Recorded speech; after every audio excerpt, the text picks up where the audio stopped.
Sunderland, par rapport à Gel, t'es pas arrêté dans le commencement de saison. Quand que Wilson Isidore t'as joué bien, t'as fait goal, je dis à M. Pramban, ça qui vient après réduire la chance pour jouer pour la France. Depuis qu'il a signé à Sunderland, la montée en puissance de Wilson Isidore avait créé une onde de choc chez les supporters haïtiens et internationaux. Lors de ses premières semaines avec le club anglais, il avait montré une efficacité rare pour un attaquant fraîchement débarqué en Europe de l'Ouest. Qu'il soit en Championship ou en Premier League, Isidore avait rapidement impressionné par sa capacité à être décisif dans les surfaces adverses. Sa présence physique, sa vitesse d'exécution et son sens du but faisaient de lui une pièce maîtresse du dispositif offensif de Sunderland, attirant l'attention non seulement des supporters de son club, mais aussi des observateurs plus larges du football international. À ce moment-là, beaucoup ont commencé à spéculer sur sa capacité à franchir un palier encore plus haut, peut-être même rejoindre la scène internationale avec les Bleus de la France, ou au minimum devenir une pièce importante pour une autre sélection majeure. Les chiffres parlaient alors pour lui. Lors de la saison précédente, il avait inscrit plusieurs buts décisifs dans des matchs importants pour Sunderland, contribuant à des victoires importantes et à une régularité que peu de jeunes attaquants connaissent dans leur première saison à ce niveau. Ses statistiques de tirs cadrés, de buts par minute jouée et sa contribution générale à l'attaque faisaient de lui un joueur offensif très productif. C'était un profil rare. Un attaquant capable de combiner physique, vitesse, sang-froid devant le but et efficacité dans la finition. Ce type de profil est recherché par les grandes sélections, notamment la France, où la concurrence est féroce, mais où les opportunités pour un jeune joueur talentueux existent encore. Mais aujourd'hui, la donne est différente. Isidore ne figure plus régulièrement dans le 11 de départ de Sunderland. Il passe désormais plus de temps sur le banc que sur le terrain, et ses minutes de jeu sont devenues irrégulières. Quand un attaquant ne joue pas, il perd du rythme, de l'automatisme et surtout sa confiance. Dans une Premier League où chaque erreur est punie, où la performance est jugée au centimètre, un attaquant qui n'enchaîne pas les minutes ne parvient plus à maintenir son niveau de sharpness. Même les occasions qu'il a eues en sortie de banc N n'ont pas toujours été exploitées de manière décisive, créant un dilemme toxique pour lui. Rester dans un grand championnat et risquer de s'étioler ou chercher du temps de jeu ailleurs pour se remettre en lumière. 7 périodes sur le banc a évidemment des conséquences directes sur sa visibilité auprès des sélectionneurs internationaux. Didier Deschamps, le sélectionneur de l'équipe de France, est connu pour être exigeant sur la forme actuelle des joueurs. Il ne sélectionne pas uniquement en fonction du nom ou du potentiel, mais aussi en fonction de l'état de forme immédiat au moment des appels en sélection. Un joueur peu utilisé en club ou qui n'a pas l'habitude de jouer des minutes conséquentes devient rapidement invisible pour les discussions au sommet, surtout dans une sélection aussi riche que celle de la France où les talents offensifs sont nombreux et où les places sont chères. 4 aux yeux de beaucoup d'analystes, Isidore a perdu une fenêtre d'opportunité. Lorsqu'il enchaînait les matchs et qu'il était en pleine dynamique positive avec Sunderland, il pouvait légitimement prétendre à un appel avec les Bleus si Deschamps avait voulu l'intégrer dans un rôle d'attaquant complémentaire. Mais aujourd'hui, à moins d'un regain spectaculaire de minutes et de performances, ses chances de convaincre Deschamps demeurent minces. Et la raison principale est simple. La France ne peut pas se permettre d'amener un attaquant qui ne joue pas régulièrement en club. Les compétitions internationales requièrent des joueurs qui ont du rythme, de la compétition dans les jambes et une régularité qui ne se mesure pas en quelques minutes de jeu sporadique. 5 et 6. Isidore se laisse enfermer sur le banc, sa carrière internationale peut stagner durablement. Le temps ne pardonne pas dans le football. Chaque mois passé à attendre une titularisation ou quelques minutes ici et là peut accumuler en une saison entière sans réel rôle. Et c'est beau, et dans ces périodes d'inactivité que la confiance un attaquant peut éroder plus rapidement qu'on ne le croit. Certains joueurs perdent leur sens du but simplement parce que ils n'ont pas habitude de toucher le ballon dans des conditions de pression intense. Et pour un attaquant, c'est souvent la minute d'anticipation qui fait basculer un duel. Si face à cette situation, la question se pose avec acuité. Que va faire Wilson Isidore pour relancer sa carrière et ses chances internationales?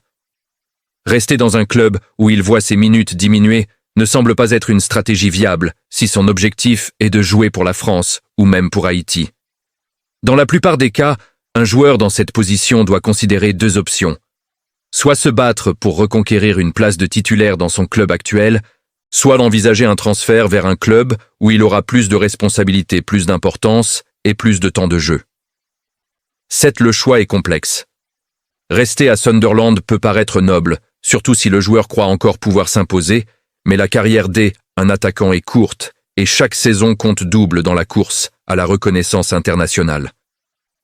Trouver un club où il peut jouer régulièrement, marquer davantage et être au centre du projet offensif serait une indication solide aux yeux des sélectionneurs, qu'ils soient français ou haïtiens. Cela montrerait qu'il est prêt à reprendre le chemin des performances à haut niveau, qu'il est capable de répondre aux attentes quand on lui donne du temps de jeu, et surtout qu'il ne se contente pas d'un rôle secondaire.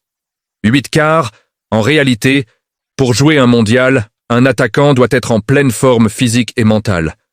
Aligner les matchs, être dans une dynamique positive. Les sélectionneurs, notamment Deschamps, regardent ces paramètres de très près. Un joueur qui ne joue pas régulièrement aura du mal à justifier une place dans un effectif compétitif. Et quand il s'agit de la France, ce jugement est encore plus sévère. 9 pour Haïti, la situation est différente, mais tout aussi urgente. Haïti n'a pas une pléthore d'attaquants performants dans des championnats européens majeurs. Si Isidore décide de répondre à l'appel de la sélection haïtienne, ce qui reste possible tant qu'il n'a pas joué un match officiel avec la France en compétition FIFA, il pourrait non seulement retrouver du temps de jeu, mais aussi une place de titulaire presque assurée. Cela pourrait relancer sa carrière internationale et lui donner l'opportunité de marquer l'histoire en Coupe du Monde. 10 cependant, cette décision demande rapidité et clarté. Plus il attend, plus les places disponibles dans l'effectif haïtien se réduisent au profit des autres binationaux qui acceptent rapidement l'aventure. Et plus il reste inactif en club, plus il risque de devenir un joueur de substitution même en sélection haïtienne, ce qui ne l'aidera pas à jouer dans un mondial où chaque minute compte. 11 aujourd'hui, le football n'est plus simplement une question de talent. Il s'agit de timing et de stratégie. Wilson Isidore possède les qualités techniques, la stature physique et le sens du but pour être un attaquant de haut niveau. Mais les talents non utilisés deviennent vite des regrets pour les sélectionneurs qui doivent choisir. Il ne fait pas de choix clair entre reconquérir une place de titulaire dans son club ou répondre à l'appel de Haïti. Il risque non seulement de rater sa chance avec la France, mais aussi de manquer l'opportunité unique de jouer un mondial dans des conditions où il pourrait enfin exprimer son plein potentiel. 12 et en somme, la situation de Wilson Isidore aujourd'hui est un exemple typique un joueur à un carrefour critique de sa carrière. Garder le statu quo pourrait sonner la fin de ses rêves internationaux avec la France, tandis qu'une action ferme, rapide et décisive pourrait rallumer la flamme de sa carrière et l'emmener vers de nouveaux sommets, qu'il s'agisse de jouer pour Haïti ou de redevenir un attaquant incontournable. Dans le football moderne, l'inaction est pire que l'échec. Elle érode les chances, les opportunités et souvent la confiance elle-même. Il y a dans la carrière d'un footballeur un moment précis où tout peut basculer non pas à cause d'un dribble raté ou un penalty manqué, mais à cause d'un silence. Un silence du banc, un silence du sélectionneur, un silence qui, semaine après semaine, devient assourdissant. C'est exactement dans cette zone grise que se trouve aujourd'hui Wilson Isidore à Sunderland. Le même joueur qui, quelques mois plus tôt, faisait lever le Stadium of Light, qui donnait l'impression d'être intouchable, indispensable, presque évident. Le football est cruel parce qu'il ne prévient jamais quand il décide de tourner la page. Il se contente de ralentir le temps de jeu, de réduire les minutes, puis de les effacer. Et quand on regarde la situation actuelle d'Isidore, il ne s'agit plus d'une simple baisse de régime, mais d'un vrai signal d'alarme. Le banc n'est pas seulement un endroit physique, c'est un message. Un message envoyé aux recruteurs, aux sélectionneurs, aux analystes. Être sur le banc aujourd'hui, c'est exister moins demain. À Sunderland, la concurrence s'est renforcée, les choix tactiques ont évolué, et Isidore, autrefois solution évidente, est devenu option secondaire. Le football moderne ne pardonne pas l'hésitation. Quand un joueur cesse d'enchaîner les titularisations, il disparaît rapidement des radars internationaux. Et c'est précisément là que la situation devient dangereuse pour lui, car, pendant qu'il regarde les matchs depuis la touche, le monde du football avance sans lui. Les listes se préparent, les plans se dessinent, les groupes se figent. Et dans l'esprit de Didier Deschamps, Isidore n'existe déjà plus. Non pas parce qu'il manque de talent, mais parce qu'il manque de visibilité. Le sélectionneur français ne fonctionne pas à la promesse, il fonctionne à la continuité. Il observe ceux qui jouent, ceux qui s'imposent, ceux qui résistent à la pression. Un attaquant qui reste sur le banc, aussi prometteur soit-il, ne peut pas prétendre à un appel. Le message est clair, froid, presque administratif. Tant que tu ne joues pas, tu n'existes pas. Et Isidore est aujourd'hui prisonnier de cette réalité. Ce qui rend la situation encore plus critique, c'est le timing. La Coupe du Monde 2026 n'est plus une idée lointaine. Elle est déjà dans les calendriers, dans les discussions internes, dans les stratégies des sélections. Les places sont rares. Pour la France, elles sont presque verrouillées. La concurrence est féroce, presque inhumaine. Mbappé, Thuram, Kolo Muani, Coman, Dembélé, des profils installés, testés, validés. Où Isidore pourrait-il s'insérer sans temps de jeu régulier? La réponse est simple, nulle part. Et pendant que cette porte se ferme doucement mais sûrement, une autre s'ouvre. Une porte que beaucoup ignorent, sous-estiment ou repoussent par orgueil. L'appel d'Haïti. Haïti n'est plus cette sélection symbolique qu'on regarde avec condescendance. Haïti est désormais qualifié pour la Coupe du Monde 2026. Haïti arrive avec une génération affamée, une histoire lourde, une identité forte. Et surtout, Haïti cherche des joueurs capables d'élever le niveau, de porter un projet, de devenir des leaders. Isidore a ce profil. Il a cette double culture, cette formation européenne, cette puissance athlétique, cette capacité à jouer dans les grands espaces. Pour Haïti, il ne serait pas un simple renfort, il serait une pièce centrale. Mais le temps joue contre lui. Les sélections ne peuvent pas attendre éternellement. Les choix doivent être faits, officialisés, assumés. Plus Isidore tarde à répondre, plus il risque de se retrouver dans une zone sans nation. Trop absent pour la France, trop tard pour Haïti. Et le football ne pardonne jamais ce genre d'erreur stratégique. Il y a des exemples par dizaines de joueurs talentueux qui ont raté une Coupe du Monde, non pas par manque de niveau, mais par manque de décision. Le banc de Sunderland devient alors plus qu'un simple banc. Il devient un symbole, celui d'un carrefour. Continuer à espérer un appel qui ne viendra probablement jamais ou accepter une nouvelle histoire, un nouveau défi, une nouvelle responsabilité. Haïti ne lui promet pas la facilité, elle lui promet l'exposition mondiale, la reconnaissance, le sens. Jouer une Coupe du Monde avec Haïti, ce n'est pas un plan B, c'est une mission. C'est entrer dans l'histoire, porter un peuple, devenir plus qu'un joueur. Mais pour cela, il faut agir vite, très vite. Les performances passées à Sunderland ne suffiront pas éternellement à justifier son statut. Le football ne vit pas de souvenirs, il vit d'actualité. Et aujourd'hui, l'actualité d'Isidore, c'est le banc. Un banc qui parle, un banc qui avertit, un banc qui annonce que le temps est compté.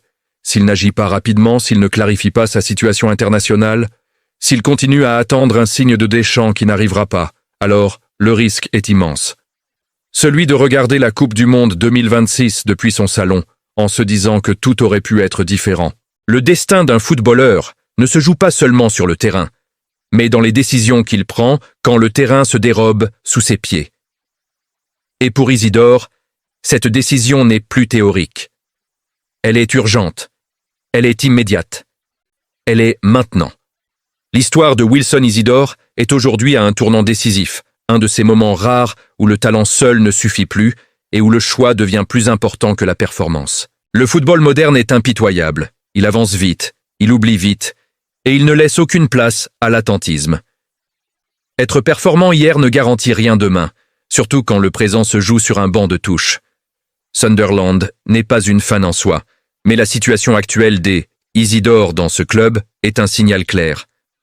Le temps de la patience est terminé. La France, de son côté, ne regarde pas en arrière. Didier Deschamps bâtit ses listes sur la régularité, l'exposition et l'impact immédiat. Dans ce contexte, Espérer un appel des Bleus sans enchaîner les minutes relève désormais plus du rêve que de la stratégie. Le silence de la sélection française n'est pas une injustice, c'est une logique froide du haut niveau. Pendant que cette porte se referme lentement, Haïti, elle, avance, construit et se prépare pour la Coupe du Monde 2026 avec sérieux et ambition. Cette sélection ne cherche pas des figurants, elle cherche des hommes prêts à assumer une responsabilité historique. Isidore a le profil, l'expérience et la formation pour répondre à cet appel, mais encore faut-il le vouloir et surtout le faire à temps. Le danger pour lui n'est pas de choisir Haïti, mais de ne rien choisir du tout. Dans le football international, l'indécision coûte parfois plus cher qu'un mauvais choix. Rater une Coupe du Monde ne se rattrape jamais. Elle ne revient pas. Elle laisse des regrets qui durent toute une carrière. Aujourd'hui, Wilson Isidore est face à son destin. Continuer à attendre un hypothétique regard venu de Clairefontaine ou embrasser une opportunité réelle, concrète, historique avec Haïti. Ce choix définira non seulement sa présence ou non au Mondial 2026, mais aussi la manière dont on se souviendra de lui. Le football ne couronne pas ceux qui hésitent, il récompense ceux qui osent. Et le temps, lui, n'attend personne.